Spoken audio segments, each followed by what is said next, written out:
God is to reality what zero is to math is an analogy that can help define and describe God. It is so different from what people expect that it can be easily misunderstood. Let's clarify its meaning by defining key words within it. God and zero may seem unrelated because God is supreme and zero is just a placeholder. That is why we use an analogy instead of direct comparison. God isn't zero and zero isn't God. An analogy compares two different things based on a specific similarity. We use what we understand to explain what is harder to grasp.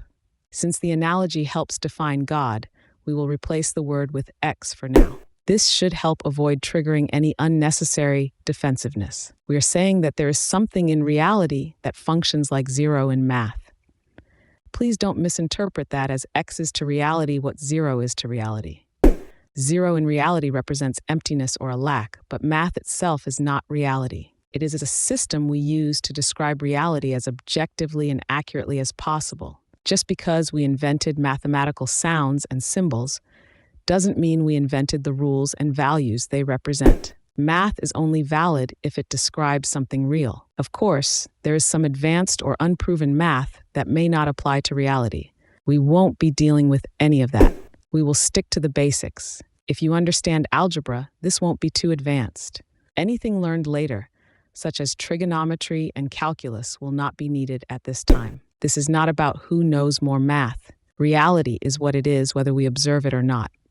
Its properties do not change based on how we measure or understand them. Math objectively describes quantity and patterns in reality. Numbers act as a shorthand for adjectives answering the question how many or how much. They are not real, but they matter because what they describe is real. Unlike words, which we define by agreement, numbers are defined by their relation to zero. In order to have a first of anything, there must have previously been none. No exceptions. Numbers are consistent because they are based on something constant, unchanging, and beyond finite definition, zero. Because it was discovered long after numbers were in use, people may argue, we don't need it. History is like our personal learning experience. We learn about numbers through example and are able to perform basic arithmetic without concern for zero as an absolute value.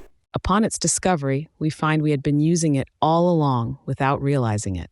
Whenever you clear space to start counting, that empty space represents zero. The unmarked edge of a ruler is zero. Sliding all the pegs of an abacus to one side signifies zero. Closing your fist before counting with your fingers is zero. Zero is not an invention. It is the unavoidable starting point for measurement. We do not impose zero onto systems. We recognize its necessity within them. Even though zero is the reference point for defining all numbers, many assume zero has no actual connection to reality. Since zero has no finite attributes, it is impossible to provide tangible proof for it. Demanding physical evidence for zero is unreasonable. What would be even more unreasonable is to assume that our most objective way of describing reality has a fictional foundation. Even if zero were just a mathematical invention, it wouldn't be needed unless it described something real. Wouldn't what zero describes be the foundation of reality itself? We rely on sensory perception and imagination to learn. When a subject makes them useless, it is tempting to believe there can be no proof either way. The purpose of logic is to determine what must be true according to what we know, even beyond what we can perceive. Measurement begins with none, so the logical conclusion is anything measurable must actually begin somewhere. Since it is impossible to act before existence, the measurable must have an origin that is immeasurable. Confusing potential infinity with something that has no beginning or end, and misapplying the law of conservation of matter and energy, lead many to resist this undeniable truth. Potential infinity seems limitless because we cannot measure its boundaries. From our perspective, certain things can go on forever, such as space and time. We need them to exist.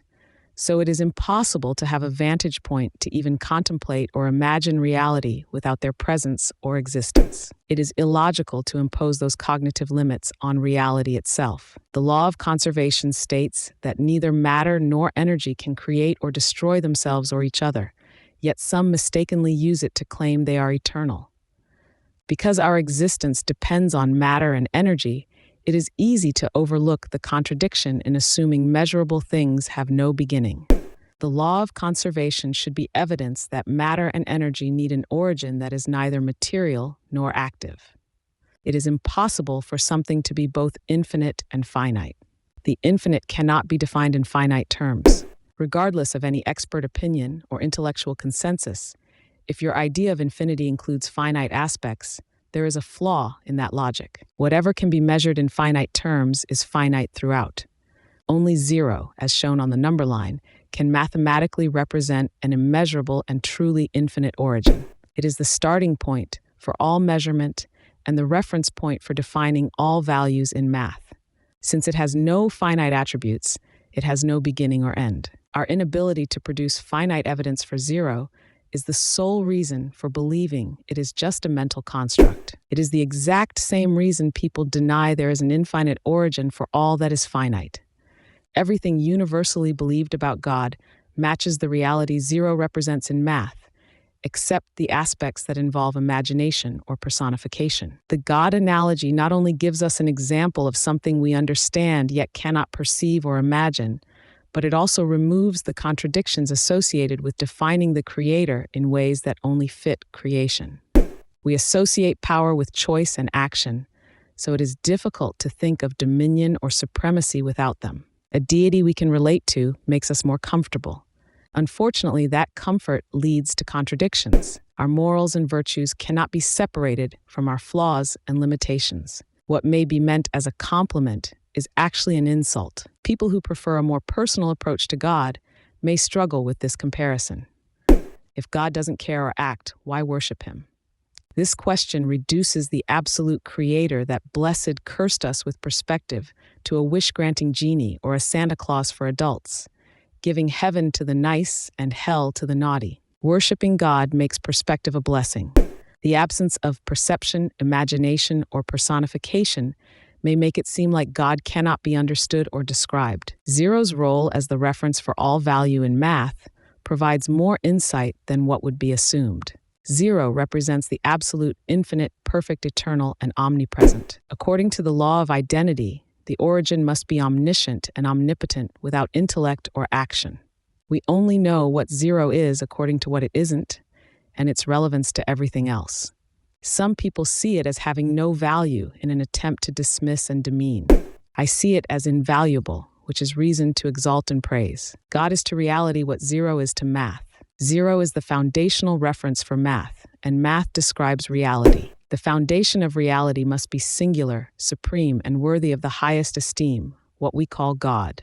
Even if you struggle to separate God from the myths and personified attributes assigned throughout history, the analogy shows that these fictional ideas are based on something real, just as Santa Claus is based on the man, St. Nicholas of Myra. The analogy doesn't try to define God into existence. It points out the truth behind the fictional depictions of God.